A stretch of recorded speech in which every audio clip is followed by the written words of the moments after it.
بسم الله الحمد لله والصلاة والسلام على رسول الله صلى الله عليه وسلم guud ahaan madaxda sharafta leh ee halkan taagan uu ugu horeeyo maayarka degmada Ceergaabo barasaab ku-xigeenka isuduwaha wasaaradda biyaha isuduwaha wasaaradda warfaafinta mas-uuliyiinta iyo madaxda hay'adda Samsom Foundation kambaniga ceelkan qodistiisii inoo dhammaystiray ee qorshe agaasimaha waaxda ceelasha ee wasaaradda biyaha maareeyaha wakaaladda biyaha Ceergaabo bahda saxaafadda iyo guud ahaan marti sharafta kale dhammaantiin waxaan idinku salaamayaa assalaamu calaykum waraxmatullahi wabarakaatu alxamdulilah rabbilcaalamiin ugu horreyn ilaahay baa mahadoo dhan iska leh maanta halkan isugu keenay innaga oo nabad qabna oo caafimaad qabna mar labaadkana inoo hirgeliyey ceelkan aynu maanta furayno ee aynu xadhigga ka jarayno alxamdulilah rabbilcaalamiin iyada oo ah maalin ramadaan ah oo bishii barakaysnayd ee ramadaan aynu ku jirno haddana guud ahaan waxaynu dhammaanteen halkan isugu nimi inaynu ceelkaa cusub aynu xadhigga ka jarno oo aynu u furno dadkii loogu talagalay sidii ay u isticmaali lahaayeen una manaafacaadsan lahaayeen mahadnaq waxaan u jeedinayaa sidoo kale maamulka gobolka sanaag gaar ahaan degmada Ceergaabo oo uu ka mid yahay ama ugu horeeya maayarka barasaab ku-xigeenka isuduwaha wasaaradda dhammaantood waxaan uga mahadnaqayaa soo dhoweynta fiican ee ay noo sameeyeen ee ay nagu soo dhoweeyeen degmada Ceergaabo iyo halkan aynu hadda taagannahayba waxaan idin leeyahay aad iyo aad baad u mahadsantihiin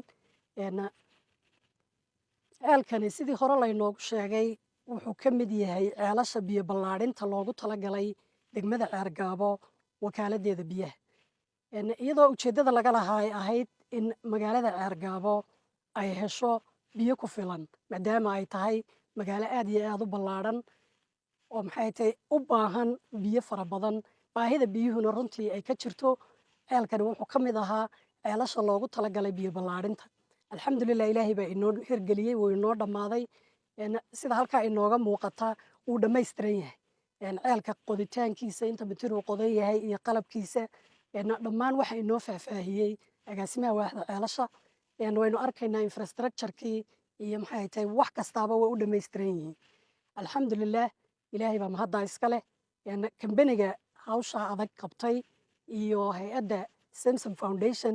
oo mas-uuliyiinteedu halkan inala joogaan iyagoo ka wakiila boqor Salmaan oo soo bixiyey dhaqaalaha ceelkan ku baxay si gaara baan iyagana ugu mahadnaqaya waxaan uga mahad celinayaa tacabka badan ee ay geliyeen ceelkan aynu hadda taagannahay oo ah mid runtii manfac badan u yeelan doona dadka deegaanka iyo magaalada Ceergaabo labadaba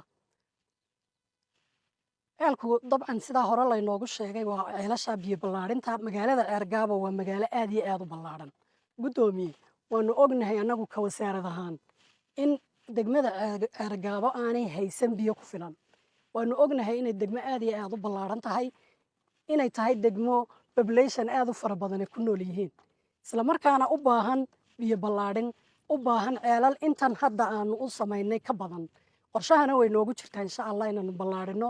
oo inta aanu ceel u helnaba wixii awooddayada ah inaanu u qodno insha allah ceelashu istaagi maayaan ilaa magaalada Ceergaabo ay hesho biyo ku filan oo dhinac walba dad iyo xoolaba ku filan kolley ka daali mayna annagu mas-uuliyaddanna saaran ayaana faraysa dabcan bari iyo galbeedba inaanu ka haqabtirno biyaha laakiin awooddii baa yar awooddii dhaqaale iyo wixii gacanta aanu ku haynay baa aad u yar awooddaa dhaqaale oo yar darteed unbaa keenaysa inaanu dee xayraanno oo kolba meel aanu wax ka raadinno dabeetana wixii aanu keeni lahaynu idinka raago marka waxaan idin leeyahay guddoomiye samirkana noo yara badiya insha allah inta aanu helayno kolley qorshaha sanadkan wax waanu idinku darnay si ay u hirgeli doonaanna ilaahay baa og ilaahay waxaan ka baryayaa in uu qorshayaasha aanu leenahay ee aanu ka leenahay guud ahaan bulshada Somaliland meel kastaba ha ku noolaatee inaanu gaadhsiino biyo oo aanu ka saarno baahida biyaha inuu ilaahay noo hirgeliyo oo uu noo fududeeyo ilaahay waan ka baryayaa idinkuna kolley ducada waa ku soo dari doontaan insha allah mar walba anagu muhiimadda waxaanu siinaa halka baahiye ay ka jirto waxa yar ee na soo gaadha ama aanu helno waxaanu marka horeba aanu siinaa muhiimadda koowaad meesha baahi biyood oo darani ay ka jirto. Dabcan dalku baahida biyaha wuu ka siman yahay oo ma odhan karno wasaaradda biyuhu waxay dabooshay guud ahaan baahidii dalka Jamhuuriyadda Somaliland dhinaca biyaha. Maanu daboolin, kala badhna ma taagnin. Sababtuna waa dhaqaale yaraanta, laakiin mar walba habeen iyo maalin waxaanu heegan ugu jirnaa oo aanu u halgamaynaa oo aanu u taagannahay oo aanu u ordaynaa sidii ay dadkayagu biyo u heli lahaayeen. Maadaama mas'uuliyadana saarani ay tahay mas'uuliyad aad iyo aad u ballaaran oo ah mas'uuliyad qaran oo dalka oo dhan aanu mas'uul ka nahay. Annagoo mas'uuliyadayada na saaran iyo waajibaadkayaga qaran fulinayna, sidoo kalena waajibaadkayaga gudanayna, sidoo kalena fulinayna siyaasadda madaxweynaha qaranka Jamhuuriyadda Somaliland ee ah inuu dalku guud ahaan biyo helo.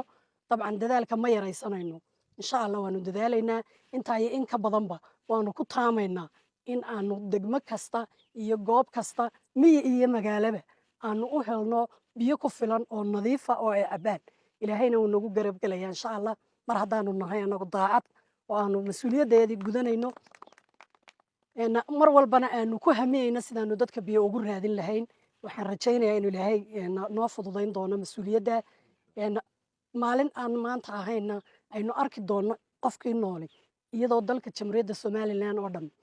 uu ka dhargay biyo.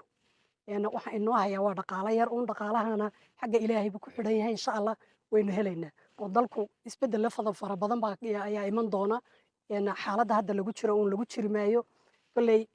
waxaan ku soo gabagabayn lahaa samir badan iyo dulqaad badan baynu u yeelanaynaa iyo dhabar adayg inta aynu helayno wax inagu filan. Guddoomiyaha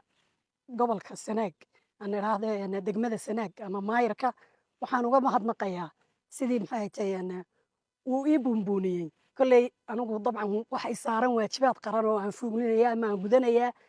Haddana dabcan dadaal fara badan iyo karti iyo maxay tahay wuxuu igu sheegay xilkasnimo. Alxamdulillaah rabbil caalamiin waxaan leeyahay aad iyo aad baad guddoomiye ugu mahadsan tahay. Waan kaaga mahadnaqayaa